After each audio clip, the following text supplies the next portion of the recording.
Hello, and welcome to another Let's Play versus Impossible AIs. So, the first video here is going to be all about setup overall. Sorry, I'm going to adjust the volume there. So if you want to actually get to the gameplay and don't care about the nation itself or any of the setup, just jump ahead to the next video.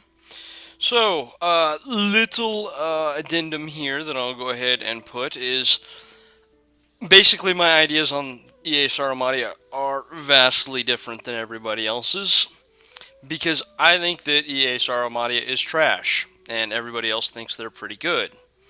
But for whatever reason, obviously I've been gone for about 6 months not playing the game, but when I left, obviously EA Sauromatia still had 0 wins. Yes, 0 wins, which, even when my points were brought up, nobody really agreed with any of them.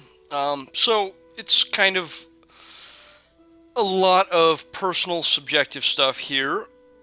However, that leads into the second point, which is, I don't know, my beginning videos always get probably more chatter overall about, maybe do this instead, do that.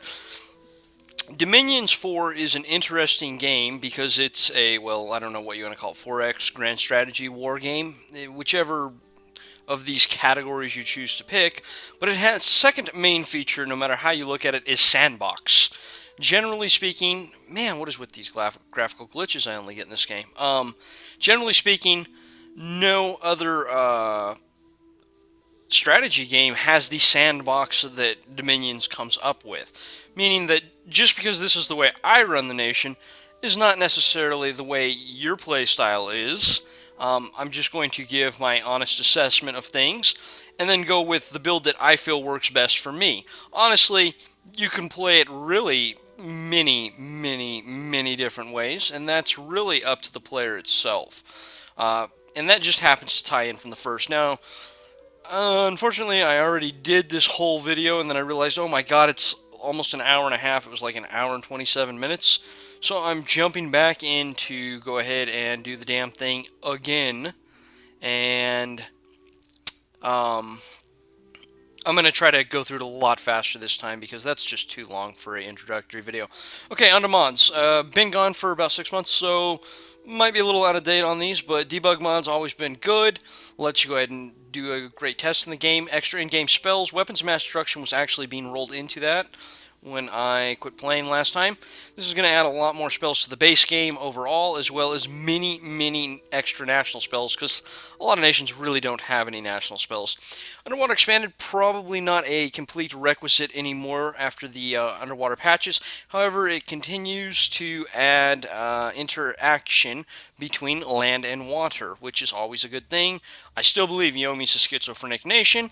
We have some mod and some mod nations, which I believe, just with a quick cursory glance, now includes LA nations. This is a complete balance mod by the Sum mod is, and it's mainly from a multiplayer lens, but most of the changes are pretty fantastic throughout. Pretty solid mod, especially if you're looking for a more balanced overall version. And then worthy heroes, because not all heroes are heroic, and a bunch of them sure as hell are not worthy of the title hero. So let's go ahead and, wow, I spelled impossible wrong. Okay, let's go ahead and take a peek at the nation itself. So Sauromatia, your income is going to be 1 water, 3 death, 1 nature, 2 blood. You are a blood nation. You are not a major blood nation, though. You're not going to be able to pump out like blood slaves like a major blood nation will. Looking at Micklin, Zabalba, things like that. Now let's go ahead and go through your troops. First up, we got your commanders. We got a scout, 25 gold, 4 resources. Basic scout. Try to buy scouts that are not out of your forts, but scouts are good. Make sure you do buy some. The next 4 units overall are national leaders, and I'm going to say that I think they're all garbage. But let's go ahead and look at them individually. First, we got the chieftain, 65 gold, 14 resources. Leadership value of 40, but does have inspirational +1. So basically, you have +1 morale for up to 2 squads here because of the inspirational down here. What you're paying for is 25 more gold over a basic 40 gold indie commander, and you're paying 2 extra gold a year in upkeep for a guy who's probably not actually leading troops in battle, but is just ferrying them around to your actual leaders from your forts. Meaning you're paying an extra premium up front and upkeep-wise for a unit, for a bonus that you're not really using on this unit. pretty terrible overall. I almost always end up with some chieftains because the chieftain, the raider, and the lancer here, they all got a pretty good change coming from Dominions 3 to Dominions 4. Foreign recruitment was added, meaning you can actually recruit these without a fort. These actually don't have a particular terrain type where you can recruit them. You can do it swamps, you can recruit them from forests, wherever, it doesn't matter. So I almost always end up with some of these because you can recruit them right where you want them when you want them. You don't have to move anybody around. But if I can, I always grab other leaders. So then we have the Sauromatia Manflayer, 95 gold, 37 resources, 80 leadership, and inspirational +1 again. So actually +2 morale for up to 3 squads.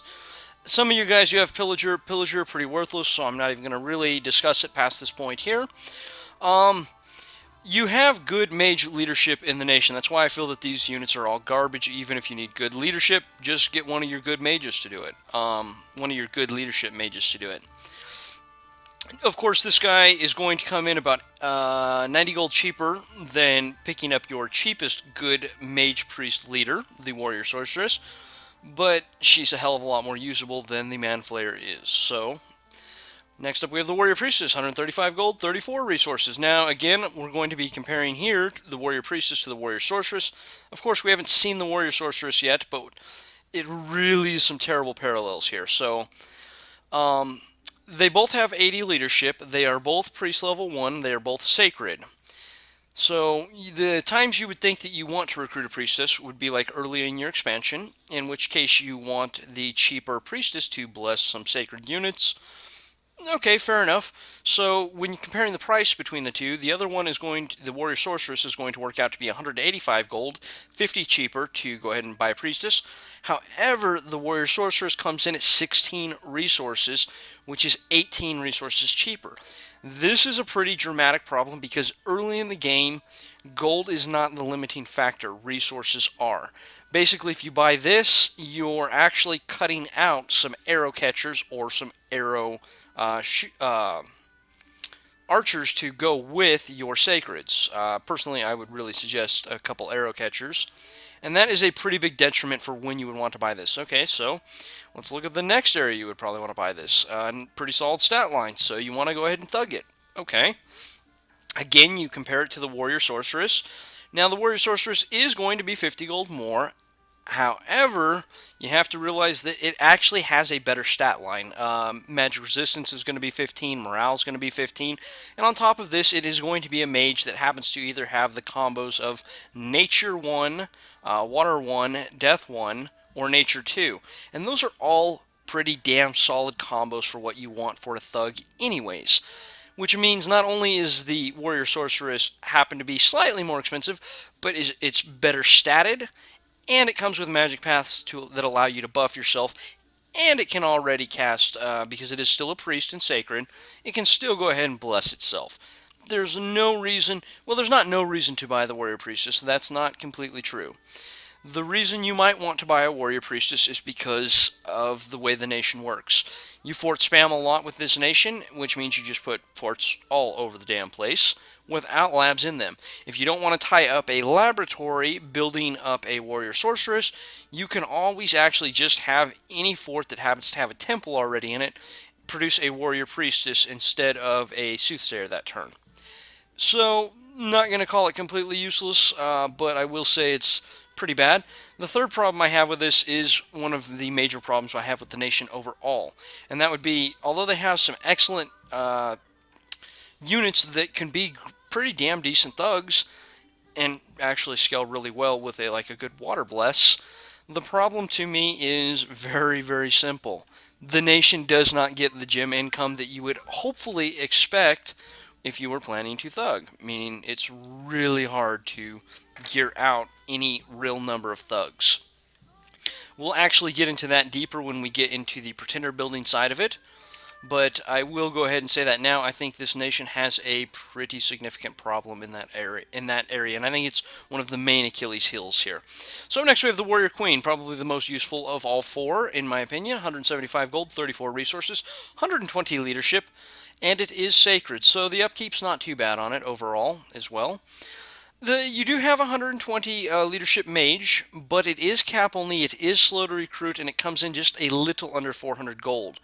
So basically, this does have some advantages, like you can, if you want the better morale overall, you're not going to have to get a 400 gold mage, and it's not going to have to run all the way from your capital. You can pick these up on the fringes of your empire. Pretty handy overall if you're looking to just grab some extra morale. So that's it for your troops, leaders. Let's go ahead and jump into the mages. Soothsayer, 35 gold, 4 resources. Not a guaranteed mage, but 90% chance of Astral 1, is old age, and has Fortune Teller 5, can prevent bad events. The way Fortune Teller works is this is the percentage that it can prevent a bad event, a negative event from happening. So 5% chance. And if you stack 20 of these, no, that does not actually give you 100%. You now have 20 checks in that province, each at 5%, which is still not bad overall. The Soothsayer is the cornerstone of the nation, and I feel this is why everybody gets caught up in what the nation used to be compared to what it is now, because the game has shifted from Dominions 3. And while the Soothsayer is still the cornerstone of this nation, I don't think that the advantages it hands out are quite as good as what used to be a Dominions 3 thing. So let's go over the reasons why these are so ridiculously good in the cornerstone. That's because they are not a guaranteed mage, but 9 out of 10 of them should be mages. This affects really two different things here. One is going to be the auto-calc price. The game basically will look at various things, especially magic paths, and determine, aha, this unit should be costed a little more. Since this is not actually guaranteed mage, it never adds in extra gold for that. Meaning this is going to be the cheapest mage you can find in the game, just upfront cost. And they also have a quirk about recruitment. You do not need laboratories to recruit these, you just need the forts. So, just for example, I can go ahead and put a Palisades for 600 gold up here, and I can produce a Soothsayer from it every single turn. No need to build a laboratory. So, just let's extrapolate that a little more. I can put a fort here, here, here, here, and actually, since they're map move 2, here, because I can move across there in one turn. And each turn, I produce a Soothsayer from here and run them all into my capital, where they research out of this laboratory here. This allows you to basically explode your research somewhere in the mid-game, far above what any other nation can do, at least in the EA. I'm not sure if they would actually be able to out-research LA Ulm. It would be pretty interesting overall. Because they blood hunt so heavily, you might be able to. But definitely one of the strongest researching nations in the game. So not only are these very cheap up front due to not being a guaranteed mage, but they're very cheap infrastructure-wise as well. The second thing that makes these ridiculously good is the pathing, which is Astral 1. Astral 1 is arguably, and I'm not even going to get into it right now though, the strongest single path in the game to have. This is due to communions, namely communion slave. So just kind of keep that in mind, because we're not really going to go deeply into how communions work in this video, otherwise it's going to be ridiculously long again. So very good overall, and the cheapest communion slave in the game, which is ridiculously good. Up next we have the Spirit Guide, 45 gold, 1 resource, to death level 1. I used to think it was useless, and I then started buying lots of Soothsayers early in the first year, and I've had games where I pick up 2, 3, and yes, sometimes even 4 dud no-path mages in the first year out of my capital. That puts my research very, very behind. I really like to buy the Spirit Guides early in the game because their guaranteed research is well worth 10 extra gold in my opinion.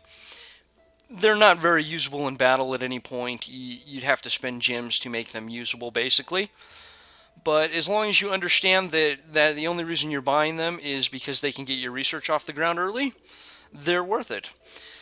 Inaris, 145 gold, 1 resource, Astral 1, Death 2, Nature 1, again, Fortune Teller 5 on these.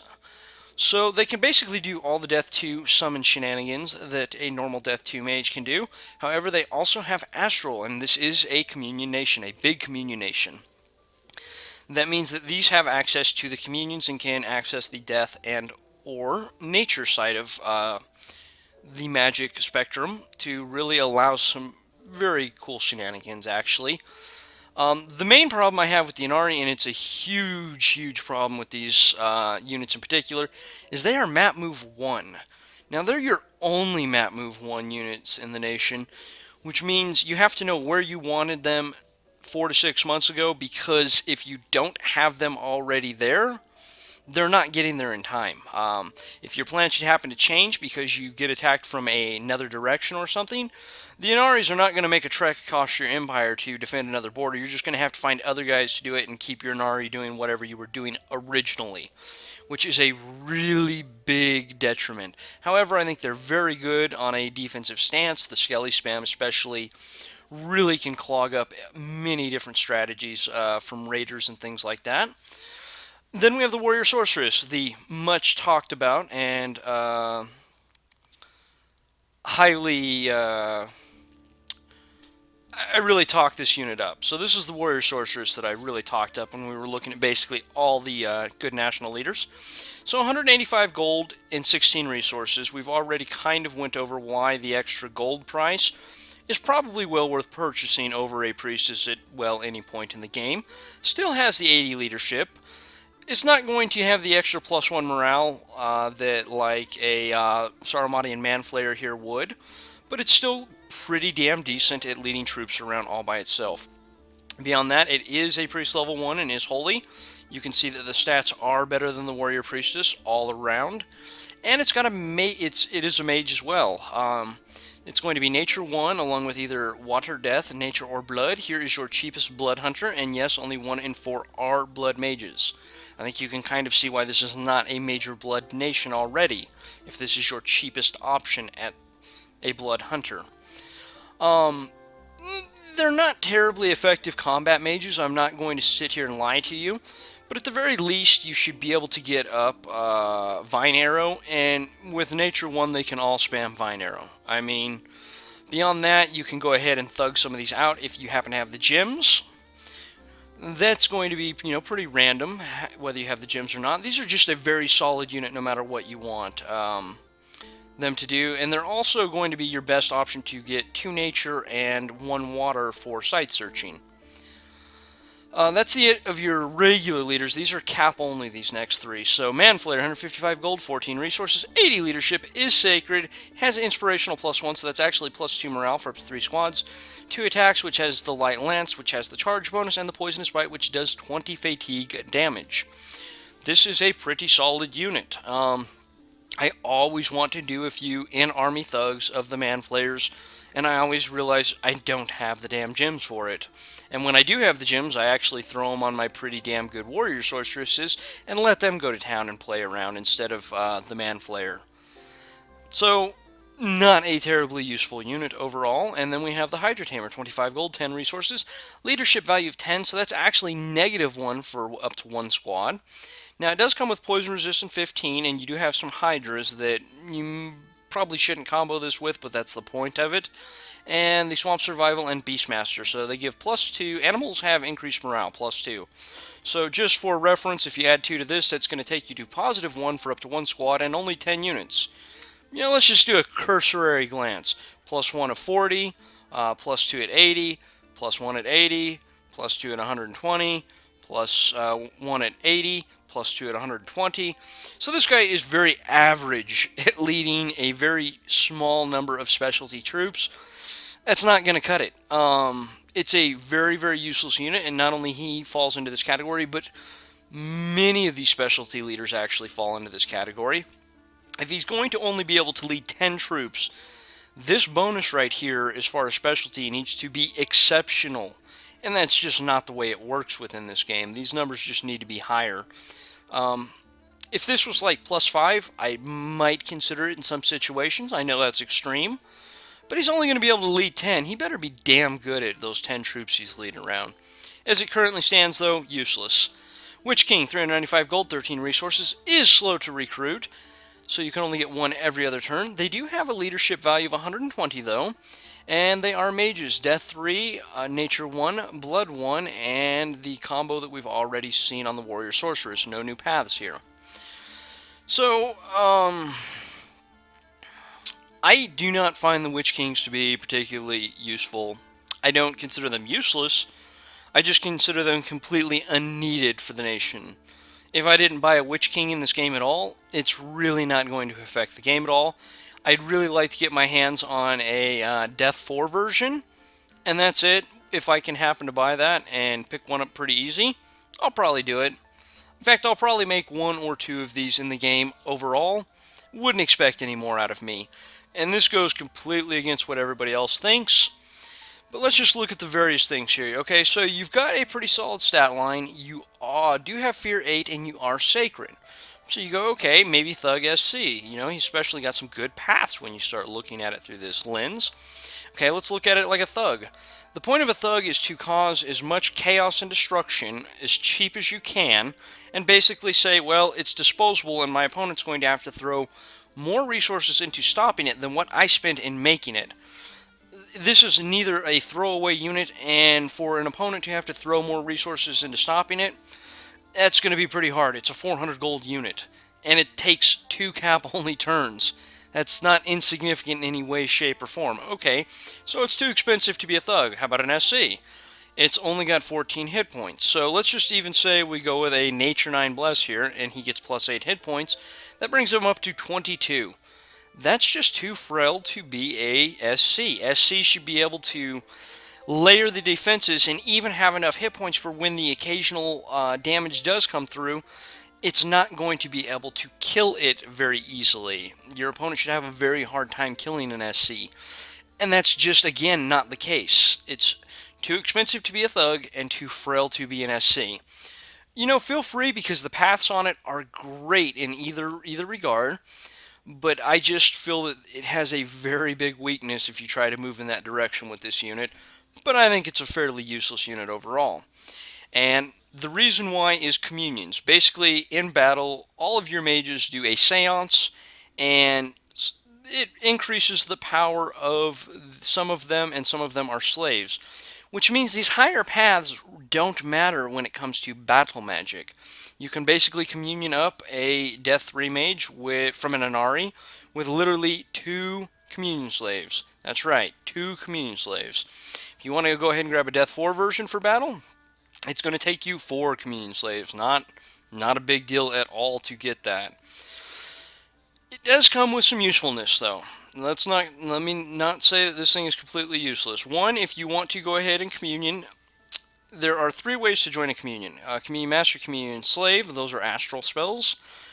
Sabbath Master, Sabbath Slave, which are blood spells. And then there are 2 items you can forge, which auto-cast either Communion Slave or Communion Master, and they are Crystal Matrix and Slave Matrix. Crystal Matrix and Slave Matrix? Yeah. I don't know why I'm thinking Slave Matrix sounds wrong. Crystal Matrix is definitely the Communion Master one. I'm pretty sure the other's Slave Matrix. So it really doesn't matter how you join a communion. All of your blood mages can go ahead and join communions, which makes the blood version of this very good for Fate control later in the game. But really makes the extra paths in battle kind of useless on this. So what uses does this have, in my opinion? Site searching. You can get a Death 4 version of this, 1 and 4, and he'll net you a few extra death gems. With the way site searching works, it's not going to net you a whole lot over the Death 2, but it will net you some extra gems. The second thing that is really pretty good about them is some spells that you could not normally access that are rituals or items to be forged. So you could get a Death 4 version of this guy, the 1 in 4 chance to be Death 4, and then forge a Skull Staff on this guy to make him Death 5, because that's a Death booster. And then you can go ahead at Death 5 and forge the Skull Face, which is the second Death booster, making this guy Death 6, which will let you do some pretty cool ritual spells outside of combat. You're probably not going to need that many of them to do it overall, but just keep it in mind. Basically, the higher version of Death and the Blood 2, you can't get that with anybody else in the nation if you're wanting to do rituals with those overall. The next thing is, when you do communion with the blood side of this, you happen to be able to add in the water combo. Not terribly effective. If you happen to need some higher level water magic, you can do it. Honestly, there's not a whole lot you're probably going to need out of it, though. It's there if you do happen to need it, though. I will go ahead and just say that. And the other real use of them is they are a guaranteed blood hunter. If you want to go a much heavier blood type build, you're going to be buying a lot of Witch Kings. You want to maybe go into a Vamp Factory type build, This is going to be pretty key because you're not going to get enough warrior sorceresses to hunt up the requisite number of blood slaves that you're really going to need to get it off the ground. So, take it as you will. Everybody play it as you kind of want, and go ahead and give it a try. And if you just think I'm completely wrong, which everybody else does, that's fine. I don't think they're terribly necessary for the nation in any way, shape, or form. Okay, so now we're on to our troops. Sauromatian Archer, 10 gold, 5 resources, dagger, composite bow. A composite bow is a short bow with 5 extra range. So a short bow has range 30, this has range 35. That's the difference right there. Pretty solid archer, no complaints. Just going to go ahead and leave it at that. Next, we have the Sauromatian Amazon. Before we look at the Amazon, we're just going to look at the overall troop lineup of the nation. Archer, infantry, cavalry archer, cavalry, cavalry archer, cavalry or archer, cavalry, archer, cavalry, cavalry, animal, animal. So what you're going to notice right away is that this is your sole infantry within the nation overall. And thank goodness it is pretty decent. It's 13 gold and 12 resources. So, you know, not the cheapest thing in the world. However, the stats not bad. 12 morale, defensive skill of 13. Its weapon happens to not only have pierce damage, but is a spear, so it's length 4. Very few things will be able to repel you, and you'll be able to repel many things. Yes, there are length 5 weapons in the game. No, they're not terribly common, so very few things will actually be able to repel you. It does have armor, but you're only getting a protection of 11 out of the unit overall, which is, you know, on the lower end of medium, but you do have a hat and a shield, so pretty good. The reason I personally like them a lot is the way I play the nation, and that would be the low AP of 10. The second number here, the first number is your map movement. AP is your action points, and that's how you move on the actual battle map, and I like the low battle map movement points compared to cavalry, which have a much higher version. So the Raider and the Lancer are up next, and again, these are foreign recruit. You do not need a fort for these guys.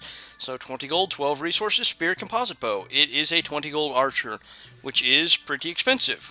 However, you can go ahead and recruit these whenever. It doesn't matter. You don't have to be in your lands. Your army can stop on the move at any point, and if you have spare gold and you want some more troops, you can go ahead and recruit some raiders if you want. You just have to realize that you are paying a little premium to be able to recruit them wherever you want. I will also say is we look at the various cavalry, watch the protection of 10 and the defense skill of 15. These will go up on better versions of cavalry. So the Lancer, your final foreign recruit, is 20 gold, 14 resources. Still 10-15, but it does come with a light lance. So the light lance does have the charge bonus of 3, which is pretty nice. The problem I have with this unit overall, and it's not that I dislike this unit because I think it's fantastic, but is the AP of 26, which means it's very fast on the battle map. I'm not going to go into great detail about this, but you have to really understand how the battles work overall to understand why this is a detriment. If you're doing summons, like with Death, these charge across the battlefield far ahead of your skeletons. They fight the battle and basically win it or lose it because you'll have a morale route off of your lancers, basically. Considering these are the core of your army, not just a few with you. They will basically win the battle or lose it all on their own long before your skeletons ever hit their lines. If you want to go with many different types of evocation, you're going to find that you've actually moved to your opponent's side of the map, so the precision that they're fighting against, actually they're more accurate, which means you either have to move your mages up to make them more accurate, which if your army happens to rout, means that they're not right there at the back and might have a chance to run away. It means they're probably all going to get slaughtered to not have to shoot your spells farther across the map.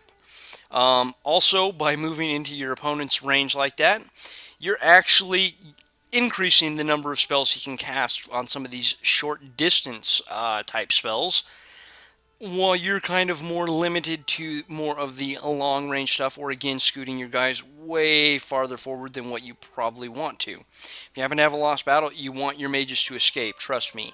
They are very expensive and they are the key to winning in this game.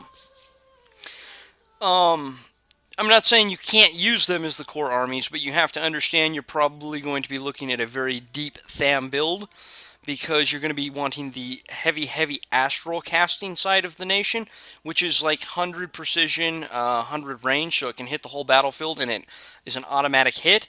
But all of these are MR negated, meaning if your opponent can stack up some MR on his guys, get some MR buffs and stuff like that going, you're not going to be terribly effective against him, and it's really limiting what your strategic options are in the battlefield itself.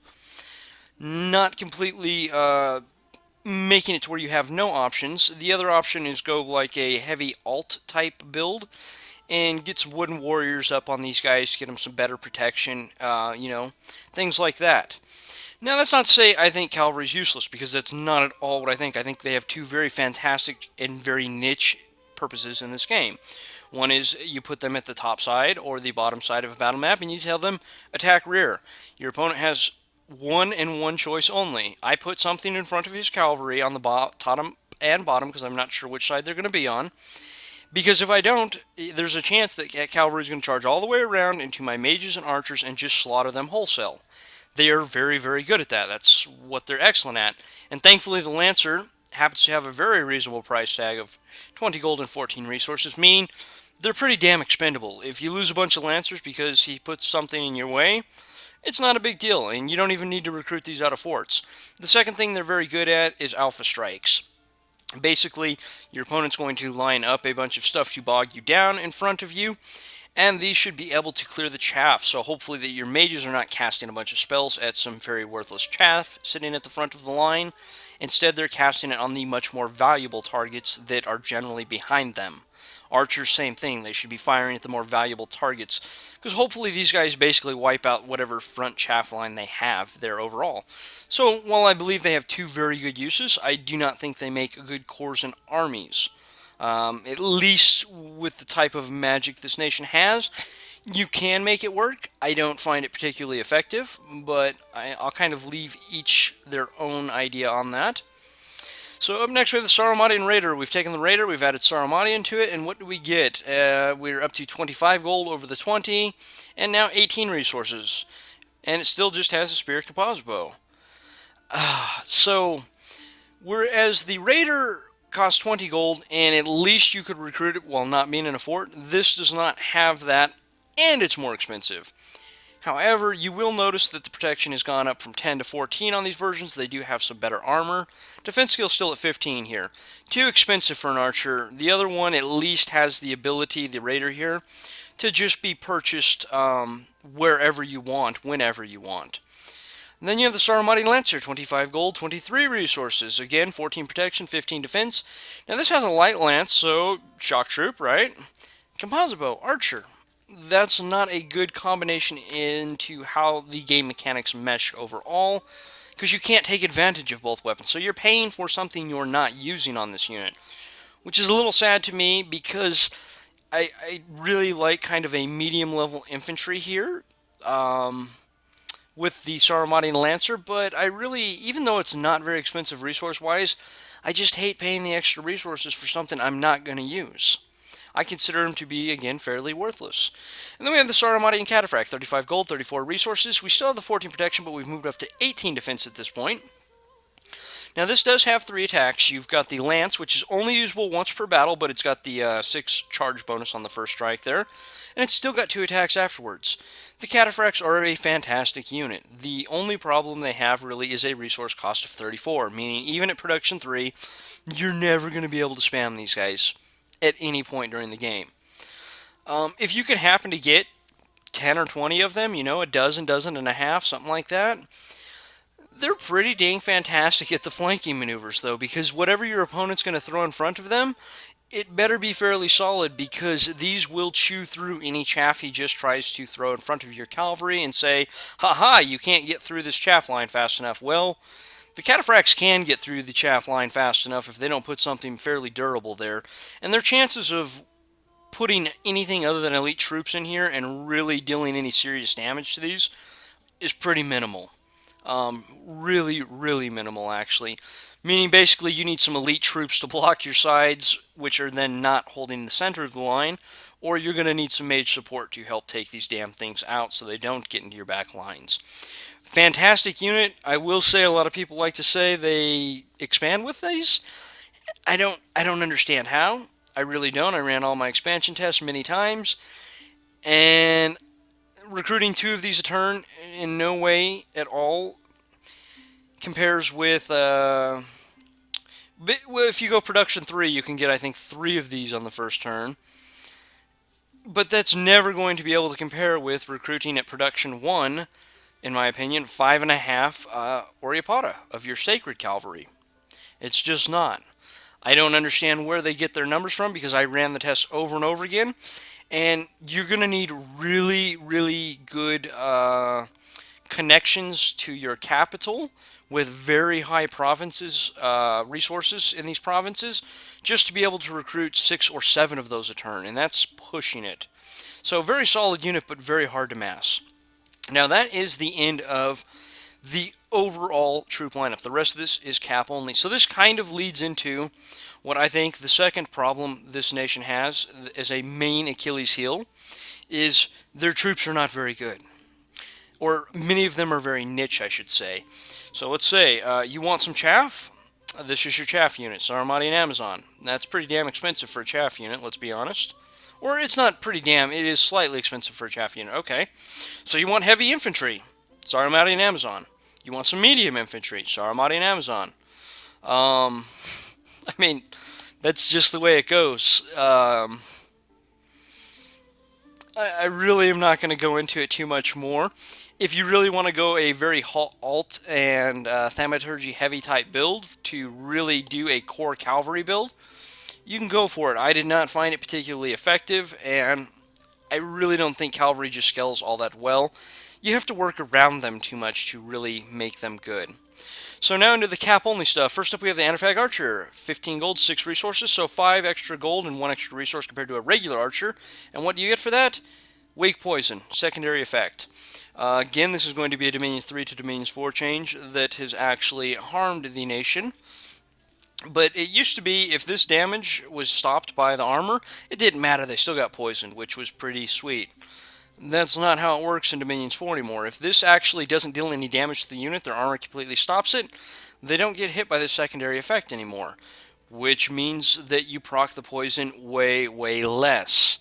In fact, you proc the poison, because this is basically short bow damage, very, very, very infrequently. Of course, your mileage varies depending on what you're fighting, but compared the price-wise to a regular archer, there's no reason to buy these guys at all.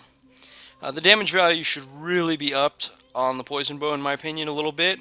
Give the poison bow a little more base oomph, and then a little better chance to proc that poison, and then I'll think about it. As it stands now, though, fairly worthless unit. You even have better options when it comes to poison for a counter in this nation. So now we're into your 2 Sacred Cavalry. First up, we have the Antifag. Before we talk about anything else, I will say this lizard is a boss.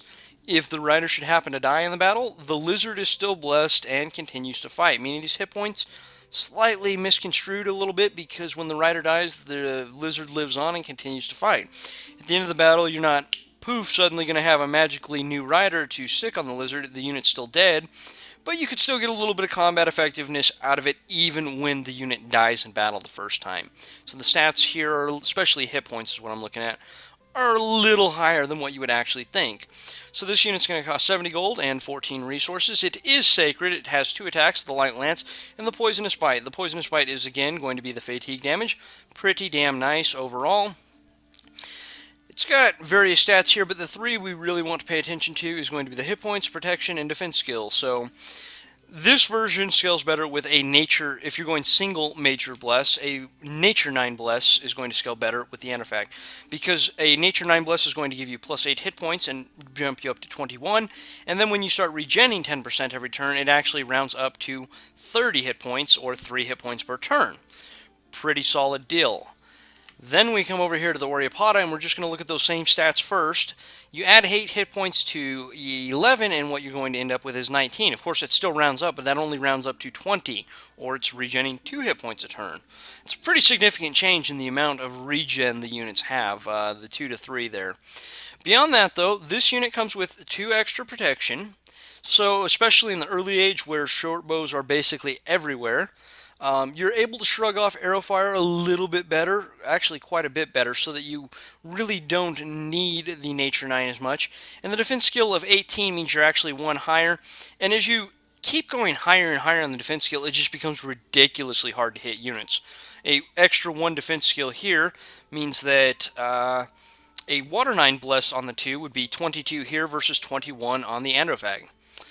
And that is a pretty significant thing, especially when you start looking at the fact that cavalry was changed overall with successive attacks. So the way this works in the game is if a unit is attacked multiple times in the same turn, each time it is going to take a -2 defense modifier. So the first time the opponent is going to attack versus a defense of 18. We're considering that this is non-mounted. Of course, it obviously is. The second attack this turn against it would be versus 16 defense. A third attack against it this turn would be against 14 defense. However, the way cavalry work is they are actually larger than human size and only can fit 2 per square rather than the human size, which fit 3 per square. So this was actually altered to reflect the cavalry's better ability to dodge because there's not as many of them per square, and it actually only minuses 1 each successive attack in a turn, meaning the same 3 attacks on a mounted unit go 18 to 17 to 16, which means it's much, much harder to get a cavalry from that high 20 levels down into the area where any normal troop can hit them. However, you got to keep in mind there are some other advantages, disadvantages here. This is going to come in 20 gold cheaper at 50. Resources are going to be slightly more expensive. This lizard is a fucking coward. If the warrior queen here dies, I know it's not actually a warrior queen, but you know the females, the Amazons, should die. This lizard's gone. He's not going to stick it out and fight it like the other guy's thing is. And you're also going to notice that we do not have the 20 stun damage as a secondary effect on the bite here. We just have a regular bite. So there are advantages and disadvantages to both. And if you want to go like a double major bless, like Water 9, Nature 9, that's probably not, the world's worst idea in the world. Although, Water 9, Fire 9 really scales out pretty good because with Water 9, every other turn, you actually get an extra set of attacks. And these already have 2 attacks, meaning turn 1, it would have 2 attacks. With Water 9, turn 2, it would have 4 attacks, then 2, then 4, because it gets to launch both of these attacks. If you happen to combine that with Fire 4, that's an extra 4 AP damage mixed in off of those 4 attacks every other turn. It's a lot of damage output coming from a single unit that's so hard to hit anyways. I personally favor the Oreopoda, but I don't favor the Nature 9 Blesses in general anyways. I understand why it's so popular. It's the best general blessing, but we each have our own way of playing. So Hydra Hatchling, 35 gold, 1 resource, 25 hit points. It does regen 10% per turn.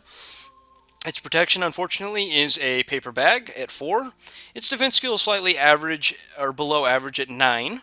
Now you're going to look down here and see blunt resistant and pierce resistant, so it's going to be able to ignore half of those damage types. The thing is, at defense skill 9, pretty much anything can hit it.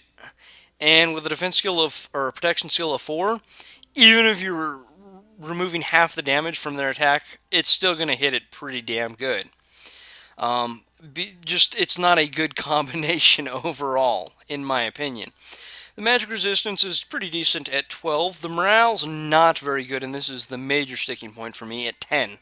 And you're probably thinking, why am I saying 10? Because it's undisciplined. Undisciplined units, you can't script them to tell them to attack whatever you want to.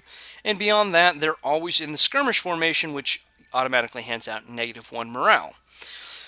Why does that matter? Because this unit is surrounded by a poison cloud. Everything around it without poison resistance gets poisoned. Yes, that's your units as quickly as theirs. So not only can I not put this on the bottom side of the map and tell it to attack rear, and hopefully it stays the hell away from all my other troops, this one's just going to wander at whatever happens to be closest to it. And if it should happen to get in range of my troops and I have not cast some sort of poison resistant on my army, they're going to be quite disruptive to my own troops on the front line, as much so as my opponents. The other really bad thing that combos is with the Morale 10, it's not terribly hard to route these, and they're very slow at AP 7. They can only move like 3 spaces per turn, meaning if these happen to wander through your very large mage communities in the very back of your lines or your archers, It's not very hard. These don't have to spend more than 2 or 3 turns to literally kill large chunks of your archer corps or mages. That's the main sticking point here. I will say the Hydras also take more damage from fire. They are cold-blooded, so they don't do very well in cold. But it does have 2 attacks overall, the lesser head with a weak poison, the greater head with a strong poison at 15 poison damage. So this does have some poison counters. If you're really looking at maybe trying to take out some thugs without poison resistance or the ability to cast it, maybe picking some of these up, maybe not the worst idea in the world. And then we have the Hydra. The Hydra is basically a souped up Hydra hatchling. 250 gold, 1 resource, limited recruitment. You can only buy 1 per turn. I always thought that was kind of arbitrary. They're so expensive anyways. Even if you're going to throw a limited recruitment, I'd love to see it be 2 because I've always bought these in at least pairs when I wanted to use them. So stat-wise, we've moved up to 80 hit points, which means we're generating a significantly higher amount. Our protection is no longer complete garbage. It's now moved up to the level of garbage. And our defense skill is slightly above average at 12 here, which when you take all of these factors in combination, the blunt resist and pierce resistance actually mean something here because this has a much higher HP pool. It's just going to be able to block and avoid more of the damage overall. It works out quite well. Unfortunately, the main sticking point for me here personally is the magic resistance of 14. They are very easy, well, not very easy, but whenever an opponent charms animal and manages to steal a 250 gold unit from me, it pisses me off beyond all belief. And I really wish this number was even a 15. I'd feel more comfortable with it. They are an animal, and charm animals are not a very hard spell to access. If your opponent thinks that he can get away with it, he's probably going to try to counter your Hydras with a whole bunch of charm animals. However, the morale's pretty decent at 14, again because of the undisciplined. We've also picked up Fear 5 here. The Poison Cloud has gone up to 8, so these are going to deal significantly higher poison damage, and it's gained 3 lesser head attacks. I personally love the Hydras when it comes to taking out SCs versus the computer. The only time you really see an SC is the pretenders themselves. Even if they happen to have poison resistance, generally speaking, they cannot kill the Hydra because it's a giant regenerating ball of hit points faster than they can kill it. Because even if they have poison resistance and can ignore this and ignore all these secondary poison effects, they put out 5 attacks from each one of these with significant damage, meaning even SCs should have trouble regenerating through this. Really good, especially if you're looking at some SCs. You might want to combo that with Berserk, turn these to Berserk so that they get the morale 99 and are just going to continue to fight it out until the battle's over. That's something I would definitely suggest if you're buying these. Again, both Hydras here, I think they're good for very niche counter units. And then we have the national spells. So first up we have Call Ancestor. Number of effects, 1, 20 fatigue, and you summon an Ancestral Spirit. Ancestral Spirits are basically dispossessed spirits that are sacred. For those that don't know what dispossessed spirits are, they are little undead, ethereal ghosts with very subpar stats that don't actually deal damage, but they have a paralyze attack. So because they're so poor overall, blessing these really doesn't do you a whole lot of good. I'll also say that their MR and hit points are pretty damn low, meaning if you're fighting a heavy mage priest nation, Agartha comes to mind, Mictlan, anything that uses a lot of mage priests, they'll be able to basically banish spam these pretty damn easily. This is a pretty worthless spell overall anyways. But then we come down here and we have Wrath of the Ancestors. Now this is only Death 1 to cast. You get 20 of those little ghosts, plus 2 for every extra level of the caster. It is, however, going to cost you a Death Gem and 100 fatigue. Being able to put 20 of these out in one turn is actually a pretty good deal in my opinion, as long as aforementioned mage priests are not present in heavy numbers, because you can just basically flood the center of the field with something that your opponent's going to have a pretty damn hard time chopping through fast enough while all of your mages basically sit in the back and do all kinds of fun things. I don't know how terribly effective it is, but one of my favorite things was using these with lots of cataphracts along both sides and basically just not allowing their force to get any traction moving forward, and then allowing my very good, very killy cataphracts to basically sweep up the sides and just go, well, there's really no way you can surround me or get any sort of way to kill my units, so good luck with that game. I don't know how effective it is, but this is pretty effective to be able to put 20 on the field in one cast. And finally, because this is your last spell, we have Daughter of Typhoon. So 5 nature, 2 death. Only one of your heroes can actually cast this. Outside of that, you need your Pretender, or you're going to have to do some Empowers, because no other way to cast that. That's going to be 1 negative against it. Number of effects, 1. I'm kind of like hovering over this because this is actually a unique unit. You cannot summon multiple Daughters of Typhoon. There's literally only one of them in the game. So, it does happen to have a very reasonable cost at 30 gems, though. That's actually ridiculously reasonable. And blah blah blah blah blah blah blah blah blah blah blah blah blah. And her name is Hydra. Blah blah blah blah blah. 9 heads. Blah blah blah blah. Is immortal. So we just kind of came through a couple things right there. A Hydra is a souped up Hydra hatchling. Anybody want to guess what the Hydra is? Yes, it is a souped up Hydra. It's been about 6 months since I've played. I do remember most materials. I'm pretty good at remembering things, but don't castrate and or crucify me if I get some of these numbers wrong.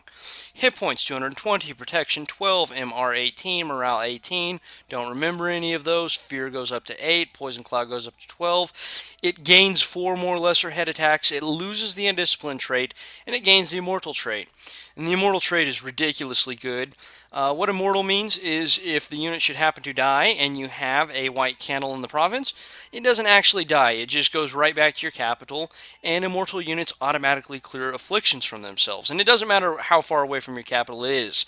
If I have a white candle all the way over here and it dies, it's still just going to pop back up at my capital. The second real problem I have with the unit overall is it is all the way down here at Conjuration 9. And while a fantastic unit in my opinion, it is not a game-winning unit, meaning coming to Conjuration 9 specifically for the Daughter of Typhoon is kind of a waste. I'm not saying don't come to Conjuration 9. You're coming down here, you want to maybe throw out a bunch of tarts, get a bunch of SCs going, you want to spam Legion of Whites out. Okay, then come on down here, and if you cast Daughter of Typhoon, it's a ridiculously good unit. Just don't come all the way down here specifically for that, in my opinion, because I don't think it's a game winner in and of itself. In fact, I really wish the gem cost was about 50 on it and it was backed up to Conjuration 7 or 8. It would be much more useful, in my opinion. And that's your last spell overall. Damn it, I had a bunch of mods enabled when I did the peak. Okay, so I really love doing the much bigger maps. This is actually where I went through and just told the game to keep re-rolling maps, one that I saved, because I thought it was a very interesting random map. Lots of interesting water features in it overall. The problem is, when I play something like this, I'm not sure about this, but I'm just going to go ahead and assume when I watch a Let's Play, I kind of start losing steam, about 20 videos in, and after that I usually maybe watch 4 or 5 in a chunk, and then I won't watch it for a few months. Maybe I'm alone in this way that I watch Let's Plays, and people would be interested in watching, a literal, like 200 plus turn Let's Play. I tend to doubt it, though, so that's the reason I don't do that, even though that's the way I like to play the game best. Not only that, let's see if I can spell impossible right.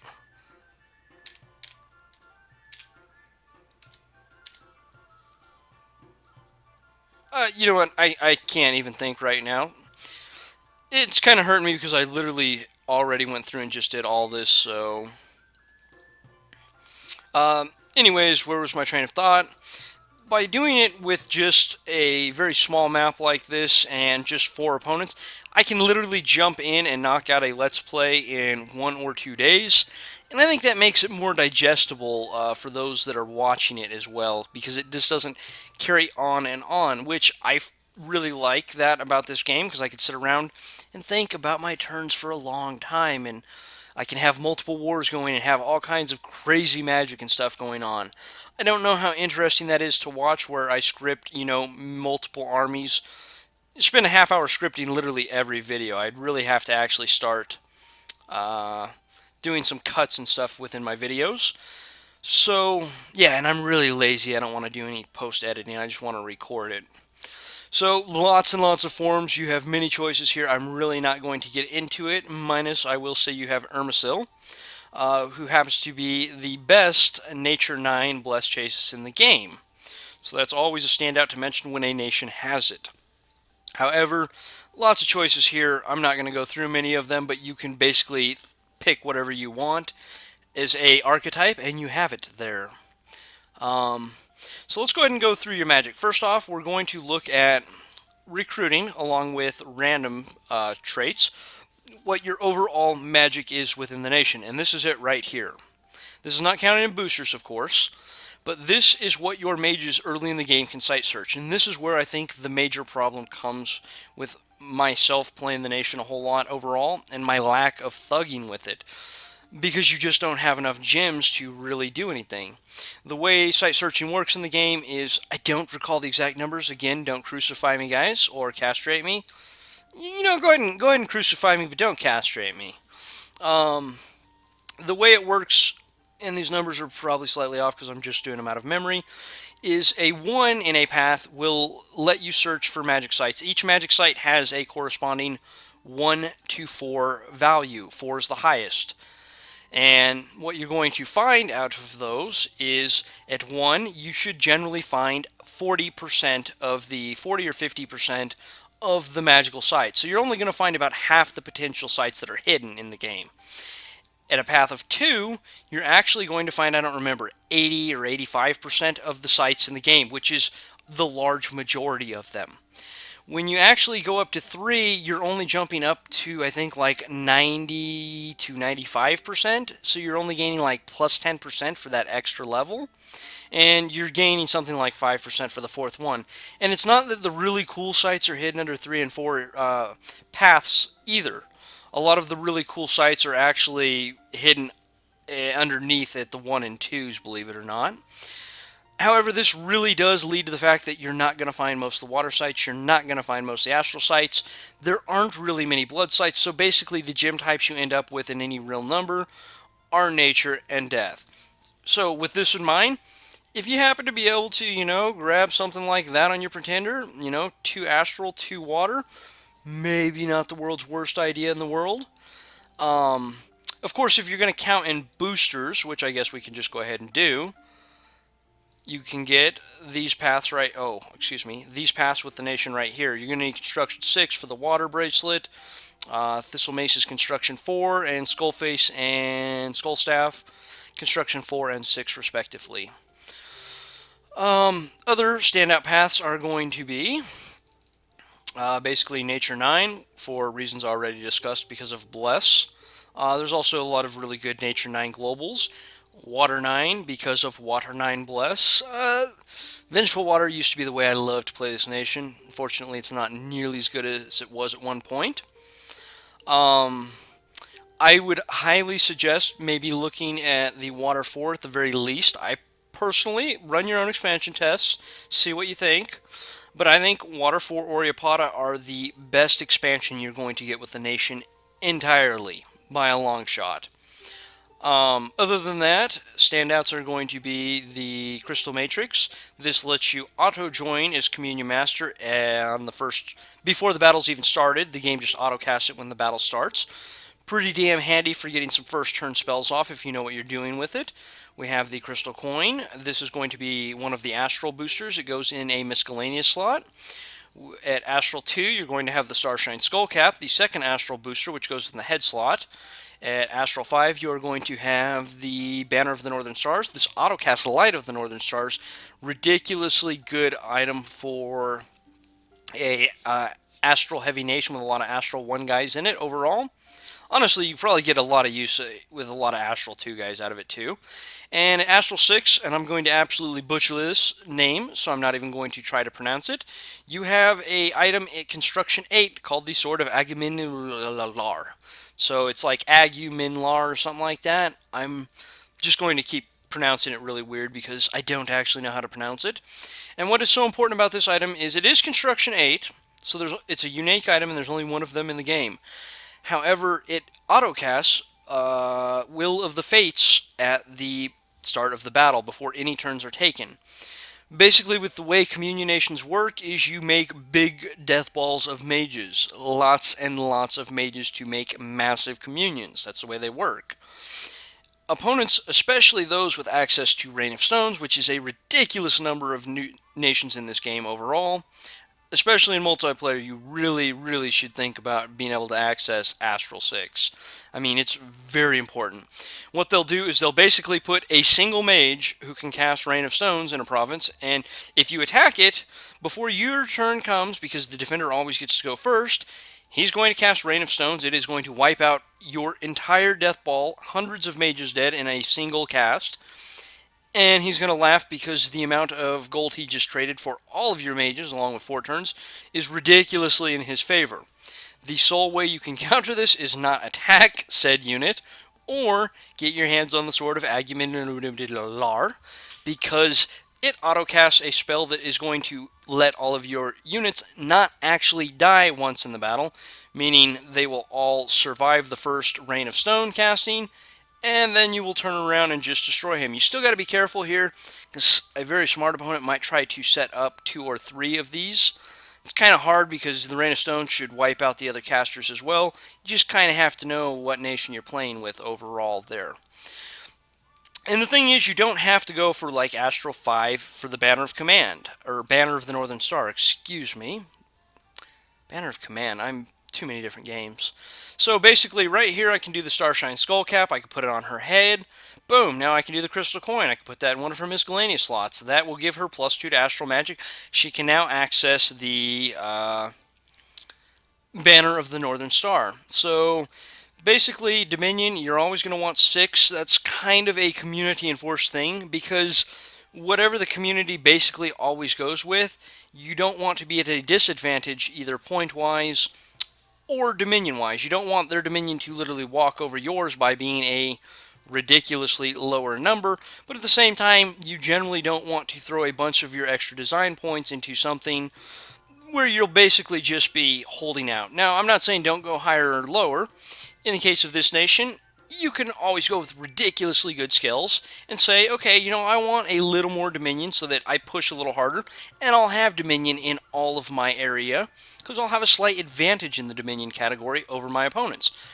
On the flip side, you can go, you know what, I don't really have much of a use for these blood slaves. I'll just go ahead and stick a priest around, and I'll have them blood sack, meaning I will get extra checks without having to build the temples, and that's what I'm going to spend my blood slaves on. So I'll go a little bit more, a little bit lower, and I'll have extra design points. Just basically know why you're going higher or lower, otherwise always go 6. Now, as far as the skulls itself, gold is almost always good for almost every nation in the game, so Order 3 is always pretty good. You can also combo that with Misfortune 1. Because this actually lowers the chance of events happening. Even though this increases it, you still have a negative 1% chance that they happen overall. Combine that with all those little soothsayers and Inaris, which have a 5% chance of avoiding a bad event, and you're going to see that you can not completely ignore the bad events, but you can slightly push them to the side. You're not going to get as harmed by it as many as other opponents. On the flip side of things, you have 35 gold mages, so you don't need a ton of gold to spam them out. You can always go Turmoil Luck. That's not the worst idea in the world. You also get a fair number of gems with the Luck 3. Definitely wouldn't go Sloth with the nation overall. A lot of your stuff is not, you know, heavy on the resources, but they're definitely on the medium level. If you're going to want to go a heavy cavalry build, definitely going to want Production 3, though. Personally, I really like Production 1 because it evens out my first couple turns of unit buying, which really lets me get off to a good expansion. Your Soothsayers are all old age. Lessening the winters is always a pretty damn good thing. And again, same thing. Growth helps prevent those diseases as well. So these are very small gains in the chances of not catching diseases, but everything you happen to stack in your favor is, well, something you've stacked in your favor. We'll also say that this is something everybody will tell you is a mandatory thing to do with this nation. Since you're producing 35 gold mages, you basically just scale research faster than anybody else can in the game, certainly in EA.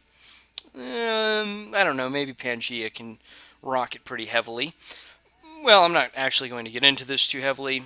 You basically just take all of those 7 RP guys for 35 gold that you're just spamming out like a dozen of a turn, literally a dozen mages a turn, and you're going to go ahead and give them all an extra 3 research points every single turn, which lets you just literally rocket your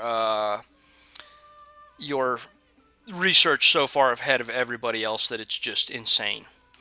Um, so basically, here is the build I would probably be going with in a much longer game. I'd want my Water 9 still. This cannot wear a skull cap because, believe it or not, a fountain does not have a head, but it does have miscellaneous slots. You'll see that it's got 4 miscellaneous slots here, so it can use a crystal coin. That would get me my 5 for the banners.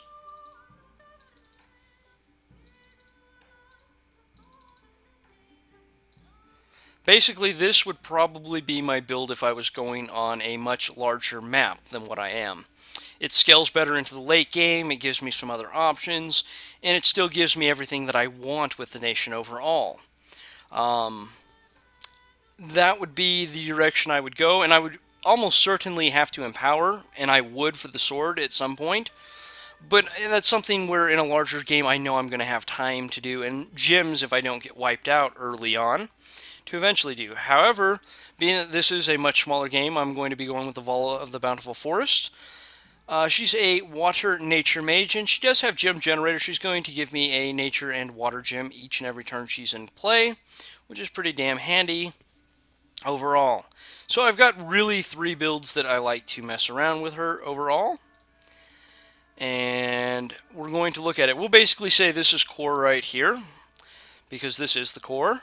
This is the first build. Basically, she's going to come out right around the beginning of the second year, which is nice because that's going to give me a nature 3 to start running around site searching long before I have those thistle maces to do it later in the game. And she's going to give me a water 9. Not only that, I don't have to dig for a 1 in 4 nature 2 warrior sorceress to run around site searching, nor do I have to dig around for a 1 in 4 water 1 nature sorceress. Warrior sorceress, wow, I'm stumbling over my words. To go run around and find me water sites. She can actually do that, and I do like that quite a bit about her. However, there's 2 other builds that I like as well. We go Imprisoned, which gives me 3 scales worth. I go Growth, and I basically really jump my income up, and I go, okay, I can just basically, especially with the growth factor, you continually get more population. That in turn leads to the fact that you have more income as the game continually increases in length of time. So not only do you have more income up front, but in the long run, you actually have more income as well, and you can basically spam soothsayers out of literally a dozen forts forever, and literally you don't have to own anything but a dozen forts. You don't have to have any other land. Also, though, combining order with luck 3, not the most effective because you're not going to get the full plus 15% events. But when you start adding the luck 3 in with the magic 3, you're going to get a lot of magical gem events, which should help alleviate the basic problem with the nation overall, which is not a lot of damn gems. This will also give you huge chunks of gold at various points in the game, which you could basically just say, okay, I got a 2,000 gold event. That will literally pay for my dozen forts to produce soothsayers for the next 150 turns. Well, not literally, but you know what I'm saying. I kind of bounce between all 3 of them. I really think all 3 are very solid builds. Which one do I want to go with? Do I want her out sooner? I think I do. Or do I want more gems and I want to try to use some thugs? Or do I just want to sit on my hands all game, which is what this nation is great at, and basically just scale for basically ever? I'm going to go ahead and go with this build right here, mainly because I'm just already have it there. Renburgus.